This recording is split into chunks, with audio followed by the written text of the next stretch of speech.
சந்தானம் பற்றி சொல்லணும்னா ஒரு ஒரு விஷயம் என்னன்னா, எப்போவுமே நான் எங்கேயாவது வெளில போகும்போது நான் பார்க்கும்போது ஏதாவது டிஸ்கஷன் வரும், சினிமா பற்றி ஏதாவது பேசிகிட்டு இருப்போம். அப்போ எப்போ பேசினாலுமே எல்லாரும் என்கிட்ட ஒரு விஷயம் சொல்லுவாங்க, சார் நீங்கள் எவ்வளோ பேர் இன்ட்ரடியூஸ் பண்ணியிருக்கீங்க, எவ்வளோ பேருக்கு வந்து ஹெல்ப் பண்ணியிருக்கீங்க, பட் தொடர்ந்து உங்களை பற்றி வந்து ஒருத்தர் பேசிக்கிட்டே இருக்காருன்னா அது வந்து சந்தானம் தான் சார்.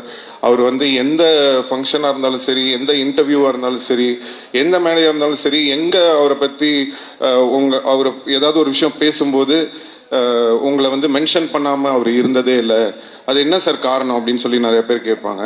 அப்போது அதுக்கு நான் ஒரே விஷயம் தான் சொன்னேன், அதுதான் அதுதான் அவருடைய கேரக்டர். அதுக்கும் எனக்கும் எந்த சம்பந்தமும் கிடையாது. நான் என்னைக்குமே வந்து ஒரு விஷயம் வந்து எல்லாருக்குமே நான் சொல்லிக்க விரும்புகிறேன். ஒருத்தங்களுக்கு நம்ம நல்லது செய்யலாம், ஒருத்தங்களுக்கு ஹெல்ப் பண்ணலாம், இல்லை ஒரு தண்ணி கூட எடுத்து கொடுக்கலாம், இல்லை ஏதோ ஒரு கஷ்டத்தில் இருக்காங்கன்னு ஏதோ ஒரு ஹெல்ப் பண்ணியிருக்கலாம். ஒருத்தங்களுக்கு ஹெல்ப் பண்ணுறீங்கன்னா எதிர்பார்க்காம ஹெல்ப் பண்ணுங்க.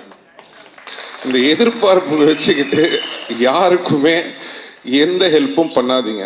ஏன்னா ஒரு சில பேர் அந்த நம்ம பண்ண ஹெல்ப்பை ஞாபகம் வச்சு அதுக்கு வந்து ஒரு ரெஸ்பெக்ட் கொடுப்பாங்க. நிறைய பேர் அதை வந்து ரெஸ்பெக்ட் பண்ணாமல் ஏறி மிதிச்சுட்டு போயிட்டே இருப்பாங்க.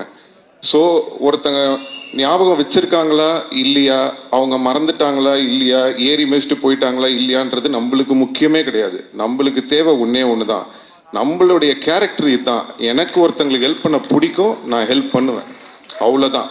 ஸோ அதை நம்ம வாழ்க்கையில் எப்போவுமே வந்து ஒரு இதுவாக வச்சுக்கிட்டோன்னு சொன்னால் எந்த ஒரு இதுவும் இருக்காது. ஸோ இதுலேருந்து நான் சந்தானம் பார்க்கும்போது என்ன தோணுச்சுன்னா, அவர் எனக்காக அவர் சொல்லலை, அவர் உண்மையிலேயே அதான் அவருடைய கேரக்டர்.